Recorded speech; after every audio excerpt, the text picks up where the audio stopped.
Little uncle pressed me, demanding to know who the baby's father was. My hand trembled as I dialed the number of that wild man. But then, the ringtone sounded right next to me. I immediately stammered, "Doug, wrong number." I stared fixedly at his handsome face at Marcus' chin, my heart churning like a stormy sea. I remembered that day. Marcus's handsome face had darkened, his deep eyes locking onto me. "I'm back in the country, and you're already asking for my number." "My mom gave it to me." I whispered. It was the truth. My mother really did give it to me, but I deleted it without even looking. Because from childhood, the person I detested most was Marcus. It didn't matter how handsome he was: thin lips, a high-bridged nose, sharp eyebrows, deep-set eyes, long legs, a six-pack, highly educated, and wealthy. He wasn't my real uncle. He was just my mother's sworn brother. You couldn't rely on him, and you couldn't fall in love with him. He served no purpose at all. The most infuriating part was that he was clearly only 5 years older than me, yet he always put on the airs of an adult. Constantly lecturing me. Back in high school, the moment I got a boyfriend, he'd made him disappear by the next day. He was absolutely despicable. How could I possibly save his phone number so he could manage my life? But who could have guessed the next time I saw that number, it would be on a hotel bed? That night, the lights were out. I was drunk and stumbled into the wrong room in the pitch darkness. I slept with a strange man. I have a habit of sleeping with the covers pulled completely over my head. In the morning, the person didn't even bother to leave a name, only a single business card. It was all in English, high-end design. You could tell at a glance it belonged to someone rich. Just in case, I saved the number, labeling it "stranger." I never expected the card would only have a surname. And it had to be Kyun, the surname I despised most in the world. As I was lost in this spiral of memories, Marcus's deep voice interrupted. "You were calling the baby's father. So what does it mean that you called me instead?" I didn't dare tell the truth, I could only try to cover it up.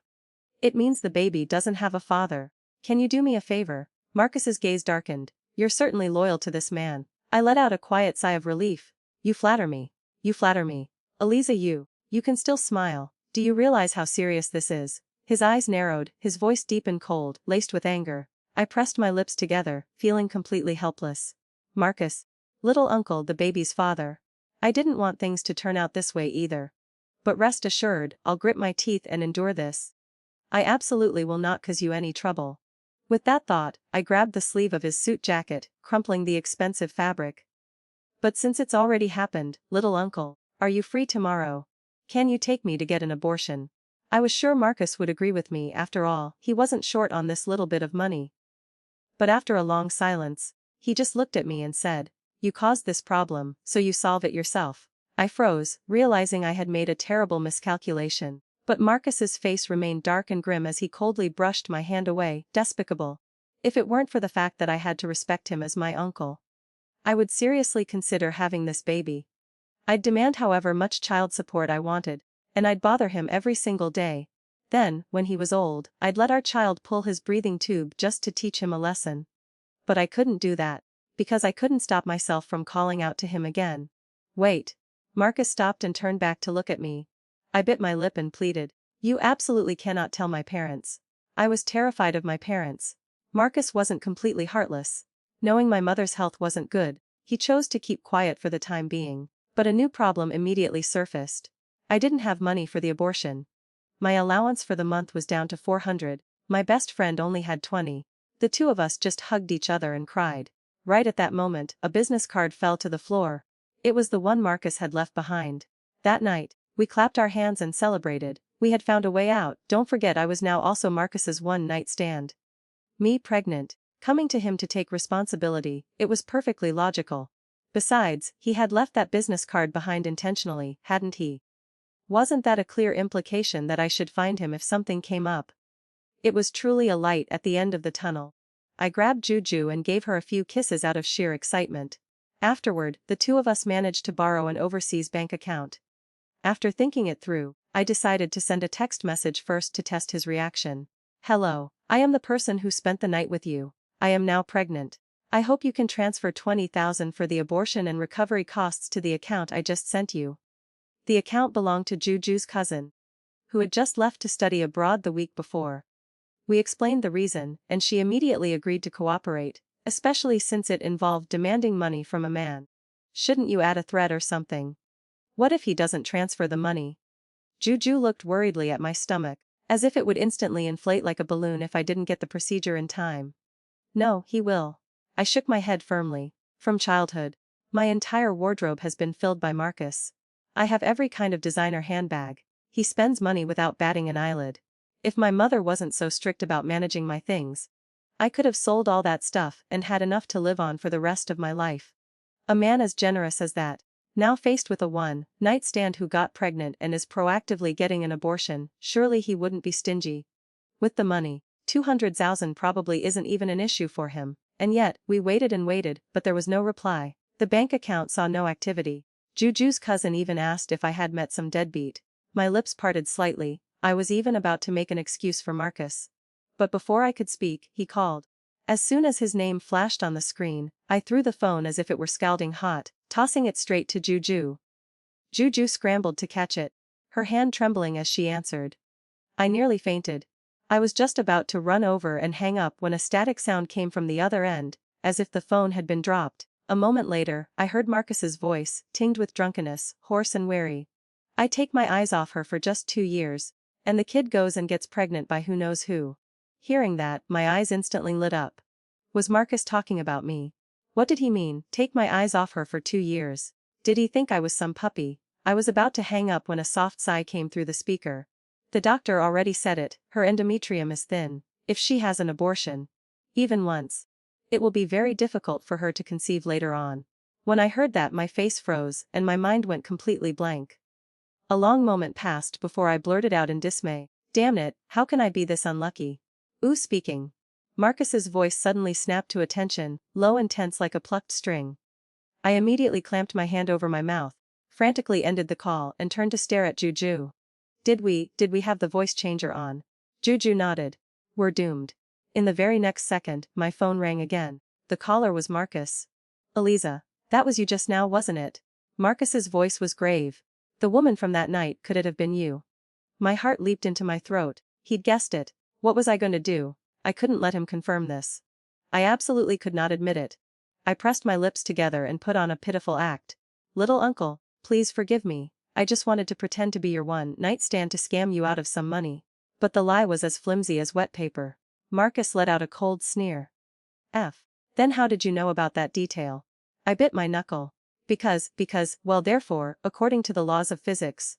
I had run out of excuses. I turned to plead with Juju, the heroine of countless web novels and a legendary master of fabrication. "Help me, quick." I hastily wrote on my tablet. "Just make sure Marcus doesn't find out the baby in my belly is his."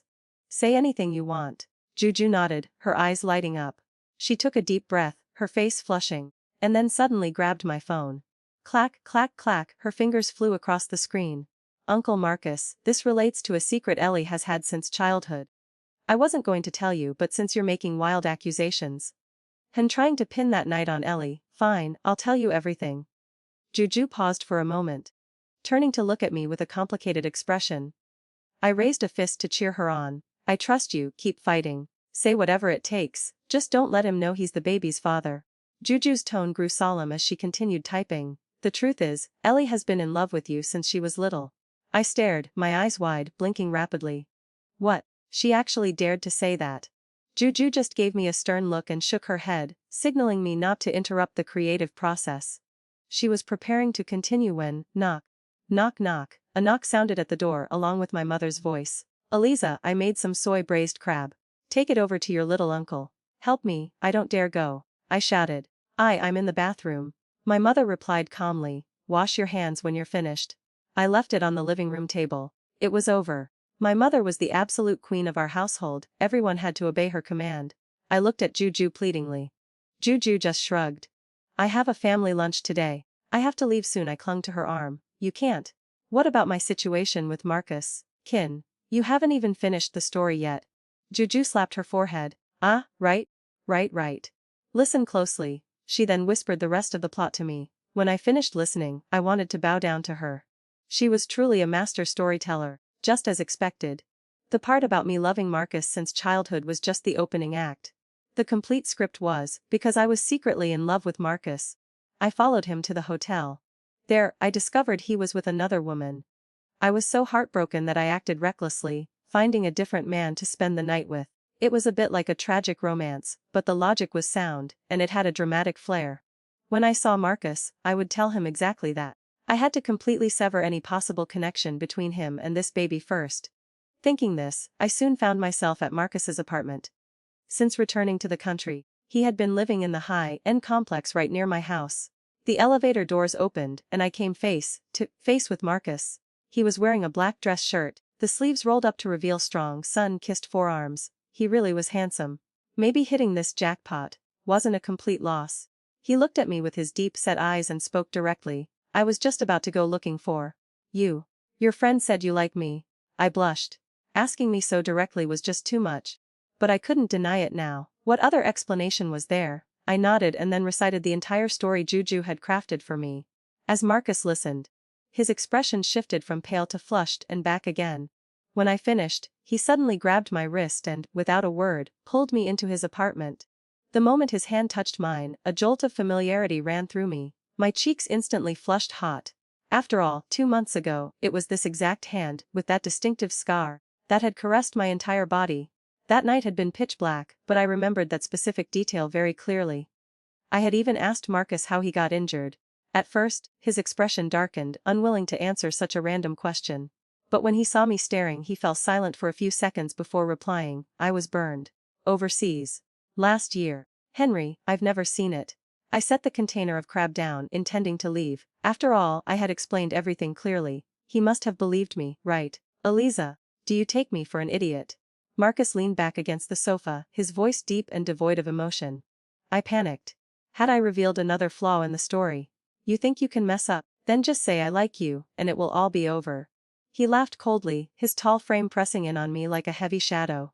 Suddenly, his eyes glinted with mockery. Whether you actually like me or not, you think I can't tell. His eyes were bloodshot as he pinned me against the wall. His strong, masculine scent enveloped me, leaving me no room to retreat. My heart felt like it would hammer its way out of my throat. It was over. The old Marcus was back. Eliza, you spend all your time trying to avoid me. How could you possibly like me? After speaking, his lips curled into a faint, cold smile. Then, his gaze drifted down to my stomach. Ooh, is that man? If you don't want to say, that's fine, I'll find him myself. Marcus's tone was curt and decisive, without a hint of hesitation. Every single one of my previous relationships had been cut short by him in exactly this way. But this time, he was the man in question. I couldn't help but speak up. What if the child's father is you? Hearing this, his eyes suddenly brightened for a split second. But just as quickly, his gaze darkened again. His fist, which had been resting against the wall, slowly unclenched. His voice was hoarse, like wind skimming over water. Ellie, I have never been intimate with anyone. Impossible. I was stunned. Marcus had never been with anyone. Then who was it that night? I looked tremblingly at the palm of his hand. That scar, it was clearly his. When Juju and I pretended to blackmail him, he admitted it. Or did he? Admitted what? Oh, he had only asked if I was the woman from that night. Marcus sat down on the sofa. Pressing his long fingers to his forehead, he said, I was completely blackout drunk that day. It's impossible that anything could have happened. Even if a woman stayed in my room, there might have been some physical contact, but absolutely no intercourse. If there was no intercourse, then where did the baby in my belly come from?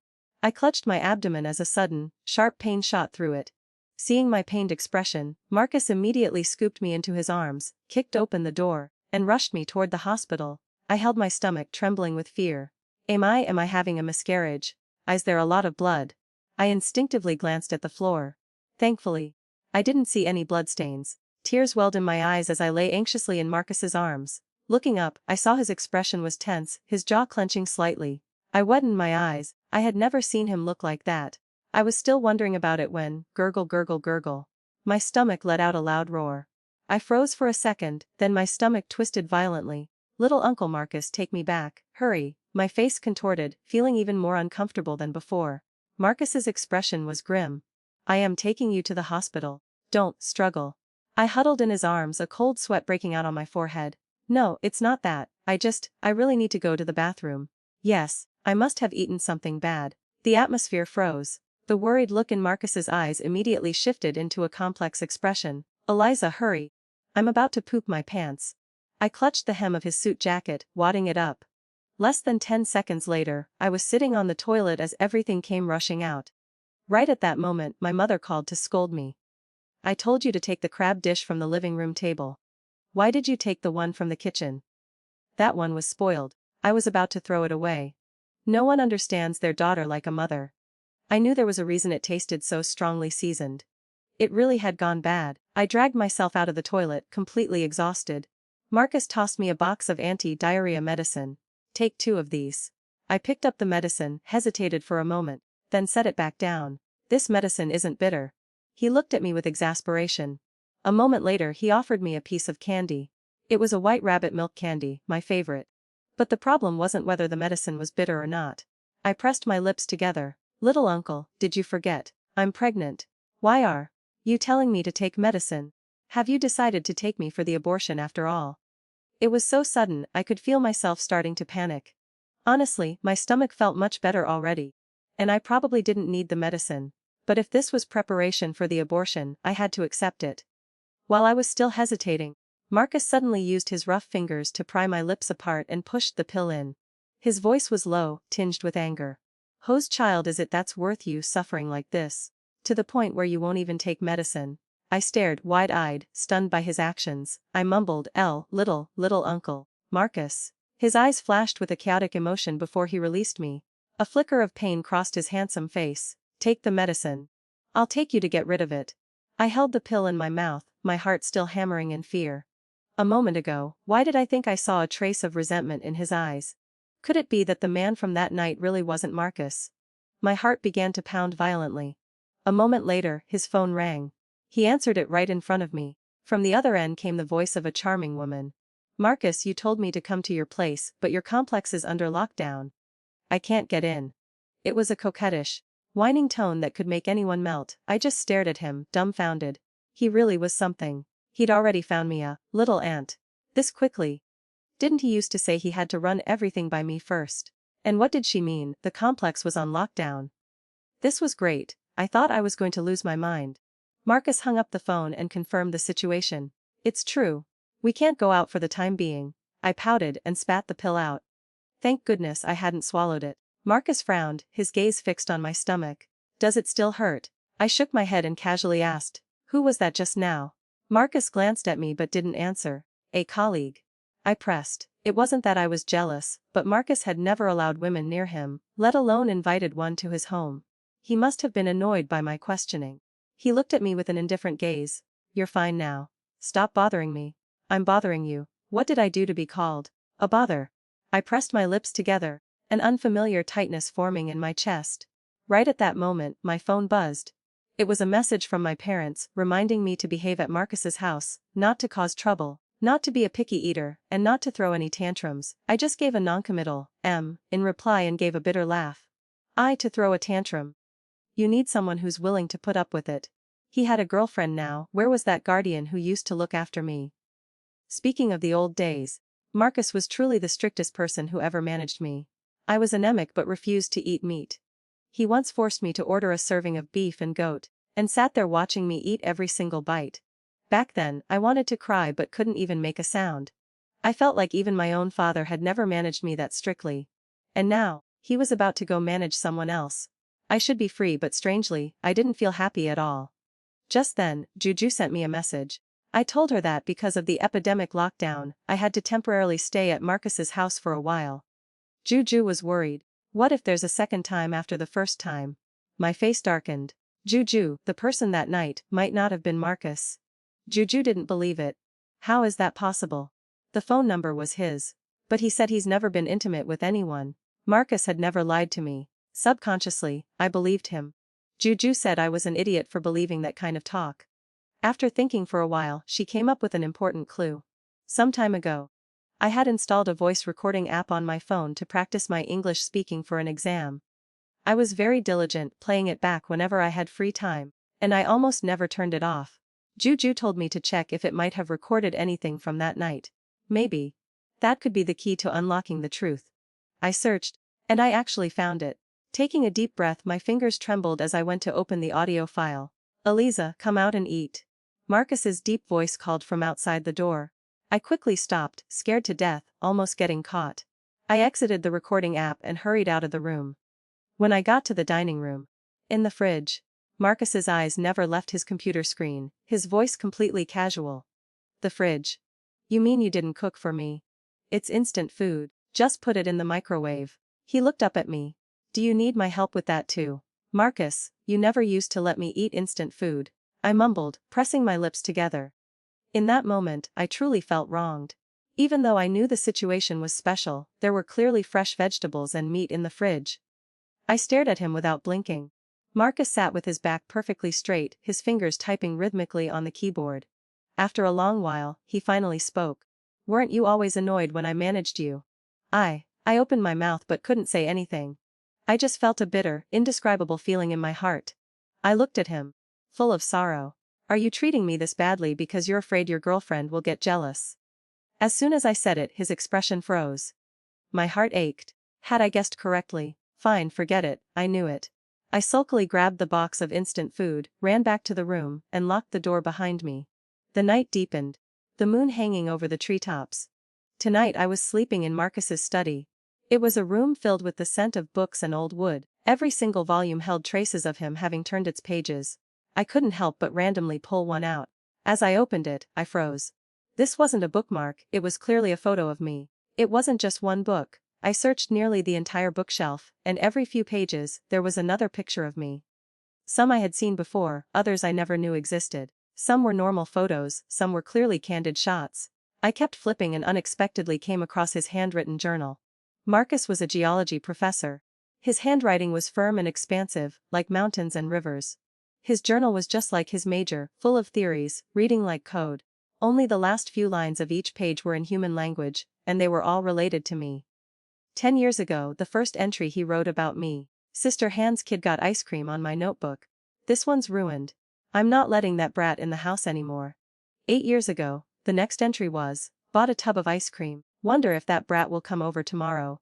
6 years ago, another note, the brat likes White Rabbit milk candy. 5 years ago, I don't like it when the brat calls me uncle. 4 years ago, leaving to study abroad soon, I'll miss the brat. Hope she stops calling me uncle by the time I get back. I read, my heart pounding uncontrollably.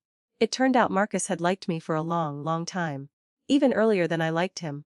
But what about now? I hurriedly flipped to the most recent entry from when he had just returned. 1 month ago, just returned, so much work. I want to see the brat immediately. Still 1 month ago, he wrote, friends played a prank. Woke up to find a girl lying next to me. Even though nothing happened, I still feel like I've let the brat down. My heart sank to the bottom. Marcus truly had never been intimate with anyone. That meant the baby in my belly was definitely not his. I stared blankly for a long time, then opened the recording app again. There was no point in listening to it now. I might as well just delete it. I was no longer curious about who it was. My finger hovered over the delete button, about to press down. Suddenly, the door swung open. Marcus walked in, his face as dark as water. Wet, I locked the door. Marcus glared at me reproachfully. What are you doing? I knocked, and you didn't open. If the lock hadn't been broken, I would have kicked the door down. I pouted, so violent. He smirked slightly, too lazy to reply, and his gaze drifted to my phone screen. The audio files were clearly visible. Anyone would understand. Listening practice.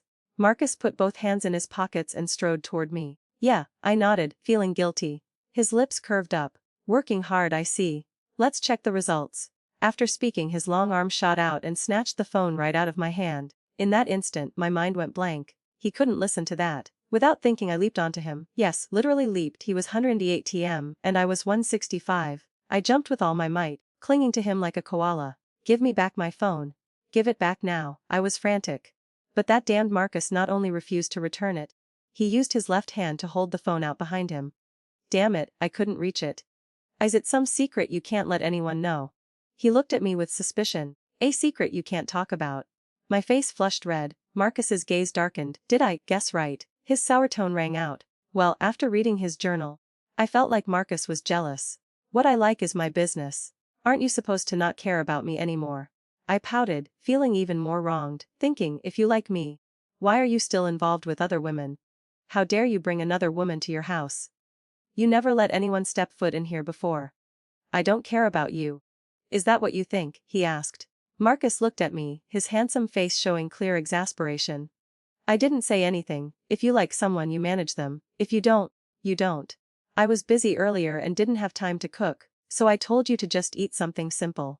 He rubbed his temples, his voice dropping to a hoarse whisper. But I knew he was lying. Ever since I got pregnant, the look in his eyes when he looked at me was clearly one of annoyance. I was still clinging to him, mulling over my unhappy thoughts. Suddenly, I felt my body lose its balance, and I instinctively clamped my legs tighter. Ellie, get down. Marcus's voice was deep, laced with a slight pant. Was I too heavy? I looked up and his eyes were bloodshot as if he were possessed.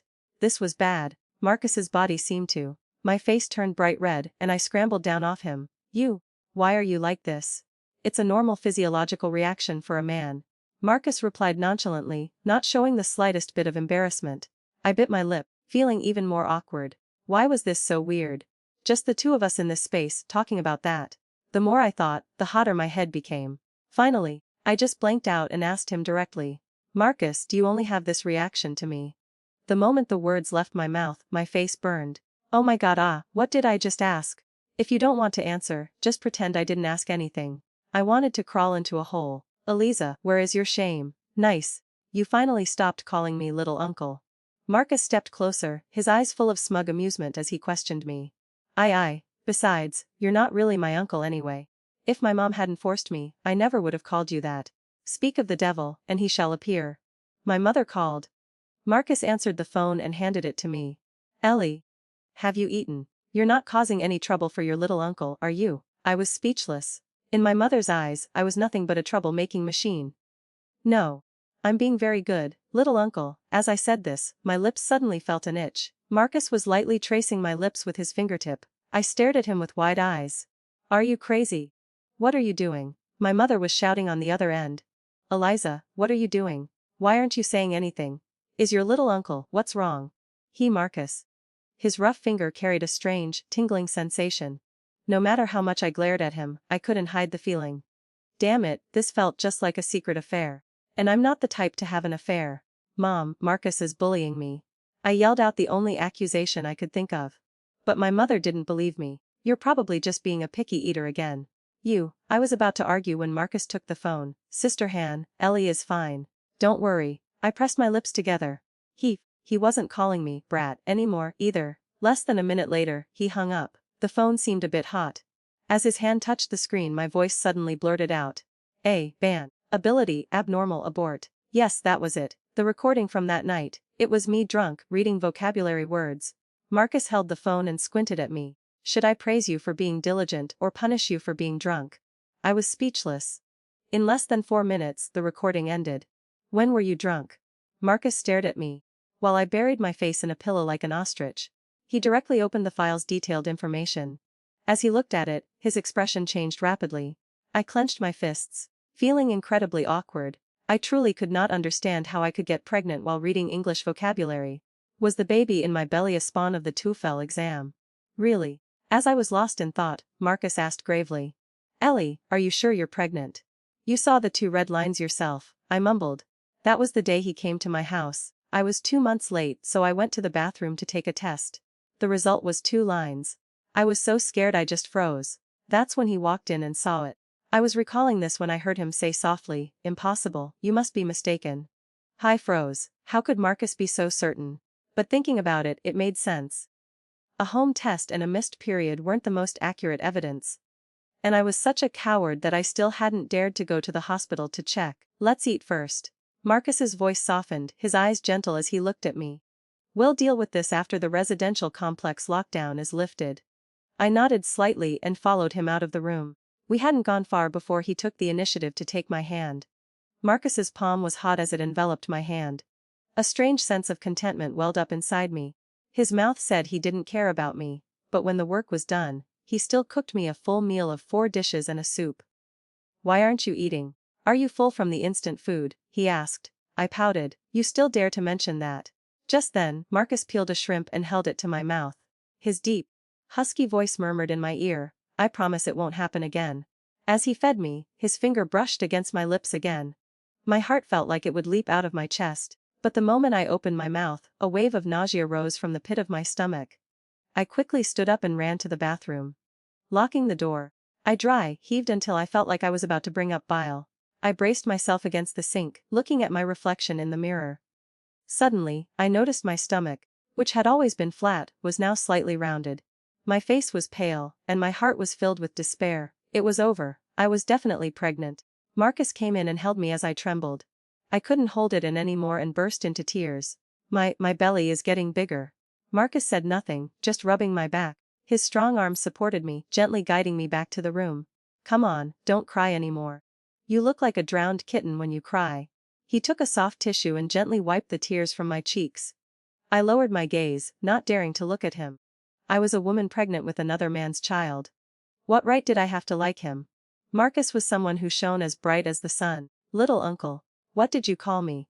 His eyebrows knitted together, clearly displeased with that form of address. My nose stung, and I looked at him with tear-filled eyes. The truth was, there was never any possibility between him and me. After that, because of the baby, I had called him by mistake, and I had held on to a small sliver of hope. But now, this growing belly had crushed every illusion. Ellie, tell me which hotel you were at that night. And who that man was. He knelt on one knee in front of me, his warm hand cupping my face. I looked into those deep, dark eyes and bit my lip, hesitating for a long time. Tell me, don't carry this all by yourself. Marcus gently stroked my face, his gaze as soft as water. At that moment, even though my eyes were still wet, my heart, which had been in a constant state of turmoil, finally found peace. I pressed my lips together, took a deep breath, and recounted everything that had happened that night. I told him everything I could remember. Marcus's expression was a bit dazed. He looked at me, his throat moving slightly, and then asked, "The Minshaw Hotel, room 619, 2 months ago, on the 19th, right?" I nodded. I wouldn't forget that day even if I died. I regret it so much. I never should have gone to that high school reunion. I shouldn't have gotten drunk because I was sad, and I really shouldn't have gone into the wrong room. I covered my face with both hands as tears streamed out, dripping through my fingers. Why were you sad? Marcus asked. I froze. Biting my lip hard, he gently pulled my hands away, forcing me to look at him. Because of me, right? My eyelashes trembled slightly. How did you know? Yes, I was sad. Marcus had returned to the country, but he hadn't come to see me. I thought that maybe he had forgotten all about me. Just a guess. His deep, warm voice brushed softly against my cheek. I was stunned. Could it be? Did he know I'd liked him for a long time? Impossible. I peeked at him. The corners of his mouth were lifted in a gentle smile. Go on, go on. Go on with what? What happened after? I lowered my head, my face burning. Nothing, really. I just remember falling asleep, and when I woke up, my clothes were a mess. And other things I can't really talk about.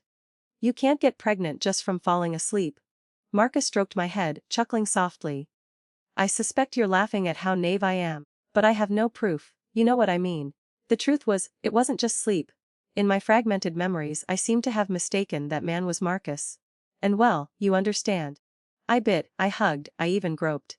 I did everything I had only dared to think about doing to Marcus for all these years, but had never dared to actually do.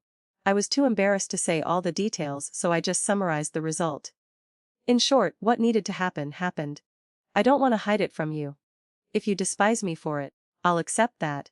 But when I peeked up at him, I saw that although Marcus's expression was complicated, there was no trace of disgust. His face was halfway between a smile and not smiling. Ellie, about those things. If a man doesn't want to, it doesn't matter how hard you try, it's useless.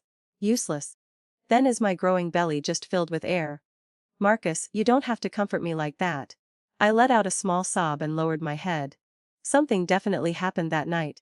As for the man from that night, I never want to see him again in this lifetime. As I was thinking this, Marcus's deep, steady voice sounded next to my ear. Ellie, the man from that night, was actually me. I froze completely, looking up at Marcus's handsome face, my eyes filled with disbelief. I bit my lip hard, silent for a long time, before saying honestly, fine, if it was really you, I would be very happy. But you don't need to say this just to comfort me. If I actually believed that, I'd have to be impossibly thick-skinned. Marcus himself said he was black-out drunk. How could someone that drunk get me pregnant? When he heard that, he immediately retorted, well, the person who got you pregnant, did you feel anything? You probably didn't, right? I was stunned. How did you know? My face immediately flushed bright red. What nonsense are you talking about? Marcus was actually discussing that with me. What was he trying to do? Because I was drunk that day and didn't do anything. Of course you didn't feel anything. He stroked my head, chuckling softly. I bit my lip, my face as red as a tomato. Marcus, are you really resorting to anything just to take the blame? But Juju told me, for men, if it's too fast, they might not have any sensation afterward either. I looked him straight in the eye, speaking very seriously. In an instant, Marcus's face turned dark. My heart sank, feeling incredibly sad. It must be because my analysis was too accurate. From doubting, I was forced to believe it. It's not what you think. He lifted my chin, forcing me to look directly at him, and then enunciated each word with absolute certainty. Eliza, you will regret saying that.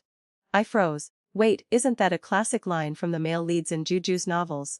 Marcus was using this line for me. My eyes suddenly stung and tears streamed down, crying again. His deep voice held a trace of panic. I rubbed my nose thinking it's only because you moved me so much. Because of this, I really couldn't let Marcus become this child's reluctant adoptive father. Marcus, can't you see my belly is starting to show? Faced with this obvious truth, Marcus probably couldn't argue anymore. Ellie, maybe you just gained weight. He placed his hand on my stomach, speaking softly. I froze. But I've been throwing up. It's been hot lately, a weak stomach.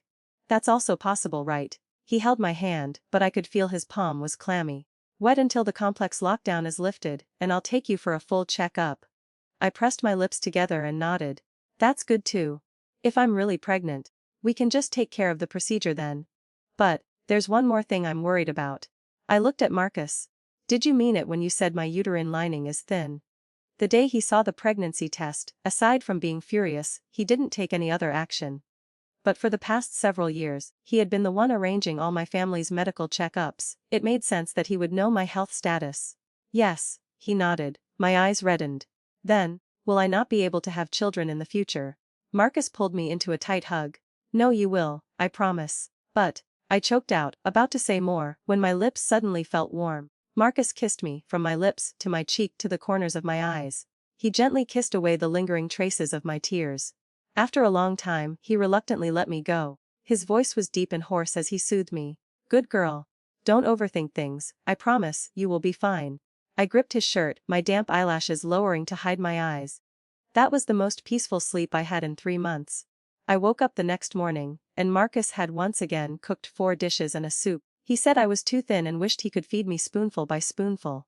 Of course, I refused. I wasn't a child. Who would have guessed? Marcus then pointed to the piece of crab meat I was holding and told me to feed him. Help me. Isn't he supposed to be the overbearing, daddy type? Actually, I've also imagined what it's like to be cared for by a girlfriend. Marcus looked at me, his deep eyes full of tenderness. My heart melted. I had always been so spoiled by him that I forgot I should reciprocate. Thinking that, I proactively brought the crab meat to his lips and then gave him a kiss. His long eyes lit up, sparkling with happiness. The very next second, he held out his hand, his voice husky. Come here. I pressed my lips together, just about to walk over, when the phone on the table rang. I glanced over. It was a notification from building management the complex lockdown had been lifted. Marcus took me to the hospital. I went through a comprehensive check-up. The result, not pregnant. That belly was just a phantom pregnancy caused by psychological stress. Then why haven't I had my period in 3 months? I grimaced at the doctor, my face crumpled. The doctor said it was likely a hormonal imbalance. Here, have you taken any medication in the last 3 months? As soon as the words were out, Marcus's sharp, hawk-like gaze shot to me. He asked directly, that medicine, how many pills did you take? I puffed out my cheeks. I knew exactly what he was talking about, the emergency contraceptive. After trying hard to remember, I raised more than half the fingers on one hand. Marcus's face darkened. Eliza, do you have any basic knowledge at all? That many, I retorted defensively. It's because I was scared. When you're that scared, who has time for knowledge? You try sleeping with a stranger for a night and see. To be honest, Marcus had really been wronged in all this. He couldn't help but get angry with me. But the moment I looked even slightly pitiful, he immediately regretted it. And so, he emphasized it again. The person who slept with you that night was me. After leaving the hospital, he immediately took me to the Mincha Hotel. He used his connections to get the security footage from that night. The result that day? He had gotten drunk and booked a room for himself, and I had opportunistically stumbled into the wrong one. I was truly speechless. The images from that night flashed in my mind again. I quietly asked, the mark where I bit you, is it still there? Marcus froze for a second, then gave a slight nod. I frowned. Then why didn't you show me sooner? Marcus looked a bit embarrassed. The location is a bit awkward. Awkward. I was confused for a few seconds and then my face turned beet red. I was about to flee the scene when Marcus grabbed my hand and whispered, "You can look now if you want." And with that, he lowered his head and kissed me, completely taking the initiative. The heat radiating from him was magnetic, sending shivers through me. The bedsheets became hopelessly wrinkled. Marcus was breathing hard, his eyes filled with intense desire. "Ellie," I bit my lip and shook my head with difficulty. "We can't." His long eyelashes trembled. He looked at me for a long, deep moment. After a while, he finally pulled back from on top of me. His hoarse voice whispered, "Then I'll wait." I lowered my head in embarrassment, fumbling to button my shirt. Marcus turned back, his long fingers helping me straighten my clothes and smooth my messy hair. Then he said seriously, "I understand your worries. Tonight, we're going to see our families." "What, does it have to be so soon? Leaving things for too long can lead to complications. Besides, are you afraid your mom will keep introducing guys to you?" I was really panicking now. "Mom, you're really something." In any case, the worst that could happen was a good scolding. This time I bravely took Marcus's hand and led him home. As soon as I knocked, the door opened to my mother's beaming face. I tensed up, instinctively trying to pull my hand back, but Marcus wouldn't let go. My mother's eyes swept over us and saw it all. Just 2 days of quarantine, and the uncle-niece relationship has progressed this much. Holding hands, and even interlacing your fingers. My mother's expression started to look very wrong. She immediately pushed both of us back outside. "What kind of game are you two playing?" I was speechless, but Marcus spoke up. "Sister Han, I've told you before. Don't call me sister. I'm not your sister." My mother yelled, her face flushing red with anger. Marcus pressed his lips together, then said slowly, "Mom." In the next second, my mother clutched her forehead. I panicked and nearly ran to support her. But she just swatted my hand away and shot him a look that could kill. "I was just kidding." Marcus replied calmly. "That's your business." I unconsciously glanced at him. Not long after, he added quietly, "I should probably say it a few more times." My mother was left speechless. To avoid losing face, we were allowed into the house. What followed was an interrogation from my parents. I thought to myself, I like Marcus, and Marcus likes me. We're not related by blood. Just because my mom adopted him as a sworn brother, we can't be together. Hemph, if my parents don't agree, I'll. Before I could even finish the thought, Marcus knelt down. My mother was startled but tried to remain composed. My father just frowned, his eyes clearly unhappy. I looked at this proud man, now kneeling for my sake, and my heart ached. His deep voice resonated, "I love Ellie, that is an undeniable truth. I know you and Mr. Yu are worried. Ellie is still young, I am older than her, both in age and in maturity. It's understandable that you feel we aren't a good match." He paused here. I looked at him anxiously, but before I could speak, he squeezed my hand, looked up at my parents and said with sincerity, "No matter how long it takes, I am willing to wait for Ellie." My eyes immediately turned red. Marcus was already 30 this year. My father glanced at me, then slowly spoke, "You are getting on in years." His tone and attitude had softened. I could see hope. Marcus nodded and said earnestly, "That's fine. I heard from Ellie that Dad is 7 years older than Mom. I'm only 5 years older than her." As soon as he finished, my father roared, "Get out." I was stunned. Marcus was bewildered. My mother rubbed her forehead, glaring at him, only to hear my father continue, "Both of you, get out." Being kicked out together, that must count as a silent approval, right? Marcus held my hand, a look of relieved joy on his face as he said, "I just realized why your dad reacted so strongly.